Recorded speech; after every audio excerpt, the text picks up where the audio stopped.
Hi, welcome to S Creations. S Creations health టాపిక్లో doctor Mukunda Barma గారిని అడిగి మైగ్రేన్ హెడేక్ సంబంధించి కొన్ని ఆసక్తికరమైన విషయాలు తెలుసుకుందాం. నమస్కారం అండి ముకుంద బర్మ గారు. నమస్కారం, చెప్పండి.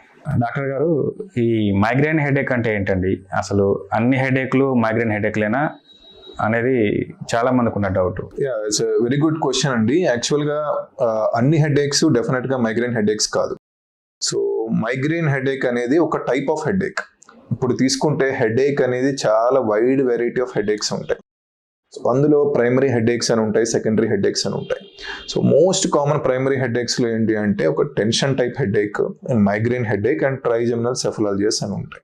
So other primary headache disorder. So ఇవన్నీ కూడా చాలా కామన్ వచ్చేవి అనమాట. అందులో మనం ఫ్రీక్వెంట్గా వినేది migraine headache and tension type headache. So each headache అనేది డిఫరెంట్. సో ఈచ్ హెడేక్కి డిఫరెంట్ క్లాసిఫికేషన్ ఉంటుంది, డిఫరెంట్ మొడాలిటీ ఆఫ్ హిస్టరీ ఉంటుంది, డిఫరెంట్ డయాగ్నోసిస్లో మనకి డిఫరెంట్గా ఉంటుంది. At the same time treatment పరంగా కూడా కంప్లీట్లీ డిఫరెంట్ ఉంటుంది. సో ఏ హెడేక్ అయినా బిఫోర్ గివింగ్ ట్రీట్మెంట్ మనకు చాలా చాలా ఇంపార్టెంట్ ఏంటి అంటే అది పర్టికులర్ ఏ హెడేక్ డిజార్డర్ అనేది మనం క్లాసిఫై చేసుకోగలగాలి. సో అందుకే మేము ఎప్పుడు కూడా మాకు హెడేక్ పేషెంట్ వచ్చినప్పుడు ప్రాపర్గా హెడేక్ పేషెంట్ని హిస్టరీ తీసుకుంటాం. సో సగం ఇన్ఫర్మేషన్ మనకి ఎప్పుడు హిస్టరీ ద్వారా వస్తుంది.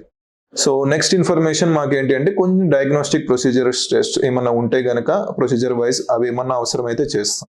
అండ్ మూడోది ట్రీట్మెంట్ బేస్డ్ క్లాసిఫై చేయగలిగితేనే దానికి తగ్గట్టు మనం ప్రాపర్గా ట్రీట్మెంట్ ఇస్తేనే అది రెస్పాన్స్ అవుతుంది.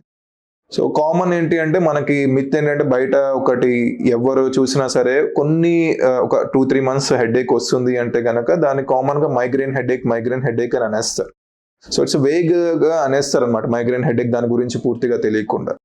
సో అది చాలా అన్ఫార్చునేట్. సో ఎందుకంటే అలాగా ఎప్పుడు కూడా మైగ్రేన్ హెడేక్ని ప్రాపర్గా క్లాసిఫై చేస్తేనే దానికి ప్రాపర్ ట్రీట్మెంట్ ఇస్తేనే మనకి ఫ్యూచర్లో వాళ్ళకి ఇబ్బంది రాకుండా ఉంటుంది. సో హెడేక్ అనేది యాజ్ యూ సెడ్ చాలా రకాలు ఉంటుంది. So we have to differentiate migraine headache from the rest of the headaches. So దాన్ని ఖచ్చితంగా మిగిలిన హెడేక్స్తో కంపల్సరీగా దాన్ని సపరేట్గా ఒక సపరేట్ ఎంటిటీగా చూడాలి మిగిలిన హెడేక్స్తో పోల్చుకుంటే.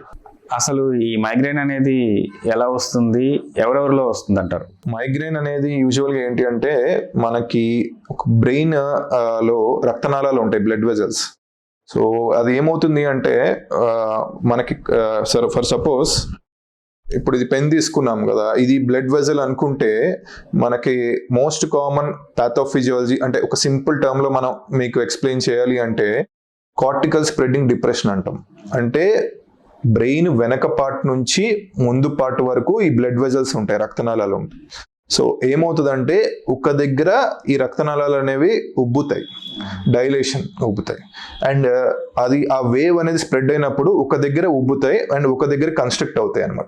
సో కార్టికల్ స్ప్రెడ్డింగ్ డిప్రెషన్ అంటాం. అంటే బ్యాక్ సైడ్ నుంచి ఇలాగా స్ప్రెడ్ అవుతూ ఇలా వెళ్తుంది అనమాట.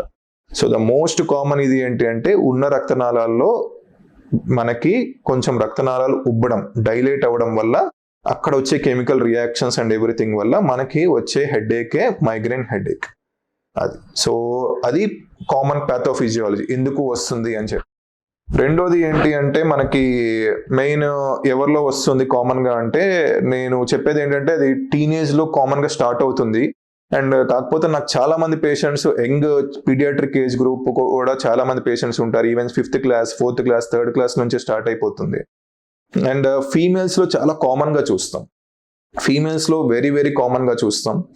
అండ్ ఈ పిల్లల్లో కూడా ఏంటి అంటే మేము ఒక్కటే చెప్తాం పేరెంట్స్కి కూడా, ఒక్కటే ఏంటి అంటే ఎప్పుడన్నా పిల్లలు హెడేక్ అన్నప్పుడు మనం ఫస్ట్ చూపించాల్సింది ఏంటంటే వాళ్ళకి ఏదైనా సైట్ పరంగా ఇబ్బంది ఉందా లేదా అడగాలి. సెకండ్ టైం సైట్ ఒక్కసారి చెక్ చేయించాలి. బట్ సైట్ నార్మల్గా ఉంది అంటే బట్ ఒక్కసారి డాక్టర్ని కన్సల్ట్ అవ్వండి. సో చాలా మందికి పేరెంట్స్కి ఇది ఏంటి అంటే మనకి పిల్లలకి ఎస్పెషల్లీ నేను చెప్పేది ఏంటి అంటే హెడేక్ అనగానే వాళ్ళకి ఒక మిత్ అది ఏంటంటే ఒక హెడేక్ స్పెక్స్ యూస్ చేసేద్దాం, హెడేక్ స్పెక్స్ యూస్ చేస్తే హెడేక్ తగ్గిపోతుంది అనేది ఒక మిత్లో ఉంటారనమాట. ఇయర్స్ అండ్ ఇయర్స్ ఏంటంటే వాడికి ప్రాపర్గా మెడిసిన్ అందకపోవడం వల్ల వాడి మెయిన్ ఫ్రూట్ఫుల్ ఇయర్స్, అవే మెయిన్ ఇంపార్టెంట్ ఇయర్స్ అనేవి చాలా పిల్లలు కోల్పోతున్నారు. అంటే ప్రాపర్ గైడెన్స్ లేక, ప్రాపర్ ఇది లేక వాళ్ళు మెంటల్లీ ఫిక్స్ అయిపోయి మనం ఈ హెడేక్ వస్తుంది కాబట్టి హెడేక్ స్పెట్స్ వాడతారు. అంటే వాడికి సైట్ ఉన్నా లేకపోయినా, రిఫ్రాక్టరీ ఎర్రర్ ఉన్నా లేకపోయినా హెడేక్ స్పెట్స్ అని వాడినప్పుడు ఏదో కొంచెం మైల్డ్ మనకి ఏదైనా ఇంప్రూవ్మెంట్ అనిపించవచ్చు కానీ but over long period of time వాడు డెఫినెట్గా సఫర్ అవుతున్నారు. సో చాలా మంది పేషెంట్స్ ఉన్నారు మనకి అలాగా సఫర్ అయ్యి ఆ క్వాలిటీ ఇయర్స్ ఆఫ్ లైఫ్ మాత్రం వాళ్ళకి చాలా దూరం అయిపోతుంది. సో చిన్నపిల్లల్లో ఎస్పెషల్లీ చిన్నపిల్లలనే కాదు ఈవెన్ అడల్ట్స్ గ్రూప్లో కూడా ఏదైనా హెడేక్ వచ్చింది సైట్ చెక్ చేయించుకున్న తర్వాత కూడా ఆ హెడేక్ అలాగే ఉంది అంటే డెఫినెట్గా కన్సల్ట్ అవ్వాల్సిందే న్యూరో ఫిజిషియన్. సో అండ్ ఫీమేల్స్లో very very common comparative to male. So ఫీమేల్స్లో చాలా కామన్ అండ్ రాను దీని ప్రివలెన్స్ అండ్ ఇన్సిడెన్స్ అంటే రోజుకి దీని కేసెస్ ఇయర్లీ కూడా చాలా ఎక్కువ అయిపోతున్నాయి. సో మనమే ఇప్పుడు మాట్లాడుకుంటూ ఉంటే ఎవ్రీ థర్డ్ పర్సన్ మనం మాట్లాడే వాళ్ళు కూడా ఏదో ఒక రకమైన హెడేక్తో బాధపడుతున్నారు. సో మనం చెప్పేది ఏంటి అంటే ప్రాపర్గా మీరు ఎర్లీగా కొంచెం ఫిజిషియన్ని న్యూరాలజిస్ట్ని కలిస్తే సో వాళ్ళు ఇచ్చే మెడికేషన్తో we can improve the quality of your life. అది సో ఇప్పటికన్నా సరే quality of life is very very important for any patient.